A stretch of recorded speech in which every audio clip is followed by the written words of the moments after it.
All right, we're gonna do something a little different today. Right now, I am reviewing the Samsung Galaxy S10e, and I'm interested in this phone because of one thing, and it's this, it's got a headphone jack. I was curious if I could turn this thing into a digital audio player replacement. So I've been using an iPhone and a Pixel before that for the past couple of years, and I haven't had access to a headphone port, and I've missed it. To make up for not having a headphone port, I've been using a standalone music player. But man, sometimes you just don't want to be carrying around multiple devices. And so I was curious to see if I could turn the Galaxy S10e into a single device for me.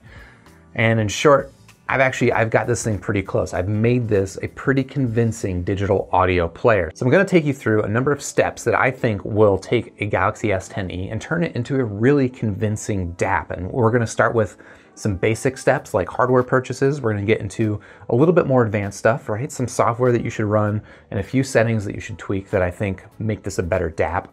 And then we'll end the video by talking about some sort of next level things that you can do to change this thing, not just into a convincing digital audio player, but actually into a really, really good one with some features that I haven't seen on other players. All right, so let's start with the basics of turning your Galaxy S10 into a digital audio player.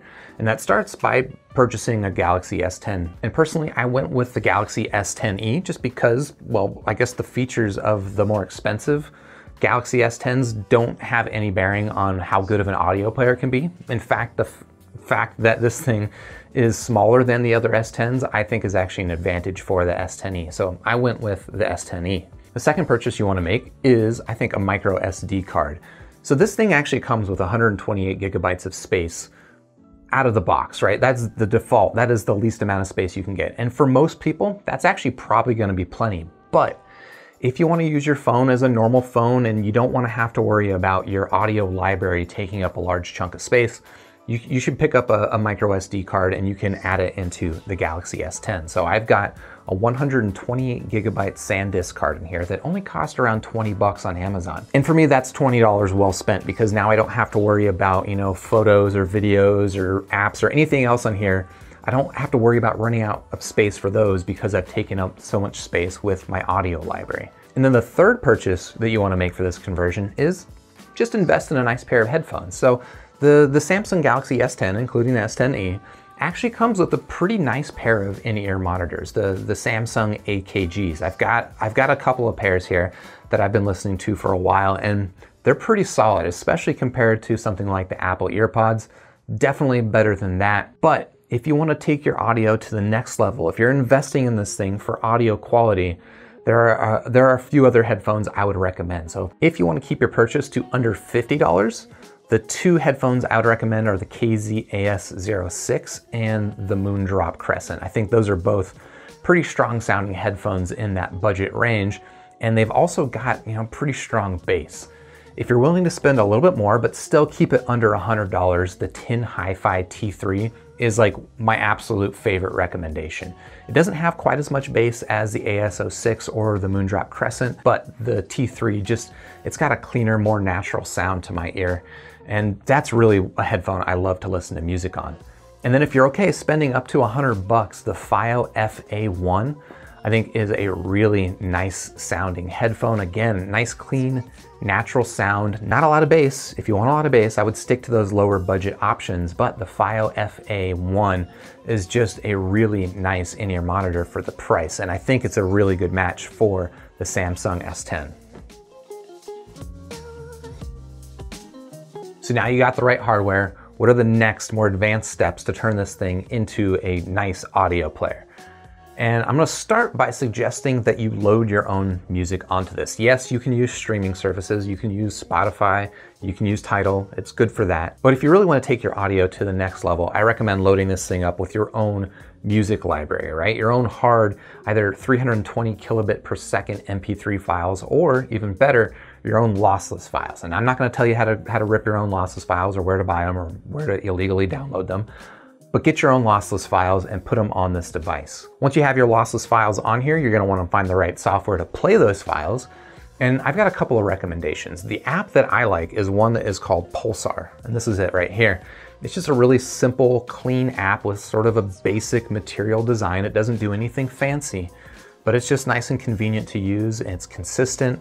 And yeah, I don't know, I generally like the look of it. I also like that I don't have to ever scan my music library to re-update it.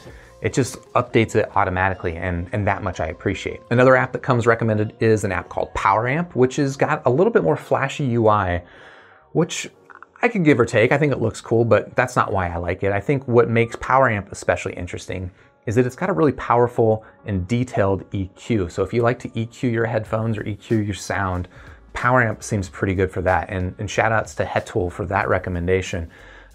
For me, I'm gonna stick with PULSAR, but POWERAMP also seems like a really strong option. These next customizations are changing a couple of settings that you have access to on your S10e. So go into the settings, search for volume, and you wanna go into custom volume limit.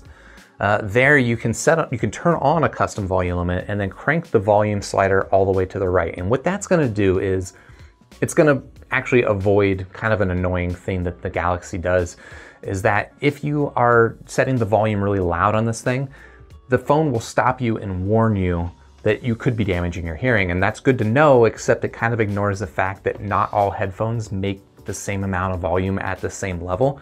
And I find that warning pretty annoying. So if you go in here, you turn the media limiter on, you actually turn it on, but then you crank the custom limit all the way to the max, you'll have access to the maximum volume, and then you'll avoid that annoying warning. Another setting I suggest is you go into the volume settings and you look for this option to use volume keys for media. And basically what it does is it just means that these volume buttons on the side of the device will always control media volume instead of controlling ringer volume. Personally, I have no need to control ringer volume with these buttons because I've always got it muted. I don't want to hear this thing ring. I just want to hear music, and mapping these buttons to media controls just makes it behave more like a standalone digital audio player. And then the last two settings I'm going to suggest, actually to start with, you want to jump into the Galaxy Store and download this app called Sound Assistant. And Sound Assistant is going to give you access to a couple of really interesting settings. So if you scroll down here to the very bottom, you've got this option to change step volume. So like most smartphones, out of the box, when you are using the volume controls, you basically have like 15 different steps of volume, right? And every time you click up, it makes pretty big jumps in the volume. If you're using a standalone audio player, you usually have a lot more resolution in that audio setting, if that makes sense, right? So you can make more minor adjustments and really dial in the volume to where you want. By changing the change step volume setting here, and I've got mine set to 3, you actually get a lot more steps of volume, and it just makes this, again, behave a lot more like a standalone audio player. And then the final setting is down here under advanced settings, and I just turn off this option to send alerts through headphones. If I'm wearing headphones, I'm listening to music, I don't want to hear my phone alert. Just vibrate, that's fine. I'm okay with that. I don't need beeps and stuff in my headphones. So you turn that thing off, and I think, again, it just makes this a better audio player. All right, so now let's take this conversion next level, which will require going to the App Store, going to the Google Play Store, and downloading this app called BXACTIONS. And I've got the Pro version here, but I think just the standard free version will do everything that you need as well. And what BXACTIONS does is it allows you to remap the buttons, the external physical buttons on your Galaxy phone, to operate media playback. And that becomes really important for me because when I'm playing music on a DAP like this, I just have it in my pocket and be able to have access to basic playback functionality. And with BXACTIONS, you can. The two main things that I do is, one, I remap my volume buttons so that a double press and long press, it's kind of a unique gesture, but like double press, long press on the volume buttons will operate to skip tracks with whatever music app I happen to have playing. That's pretty convenient. The more convenient thing for me, however, is that you can remap the BIXBY button so that a long press on this will toggle pause play. And having a physical pause play button on a phone like this, that's actually kind of huge. It actually makes me happy that my phone came with a BIXBY button, which I never thought I would have said, but there you go. The S10 has got a BIXBY button, and that is a plus for this phone, kinda. I mean, this app doesn't totally disable the button. There is a little bit of weirdness to it, but it definitely does give you access to play pause functionality while this thing's in my pocket, and That's what I want. It makes this thing so much more of a convincing audio player. And then the final advanced step that I suggest is downloading this app called DRIVESYNC.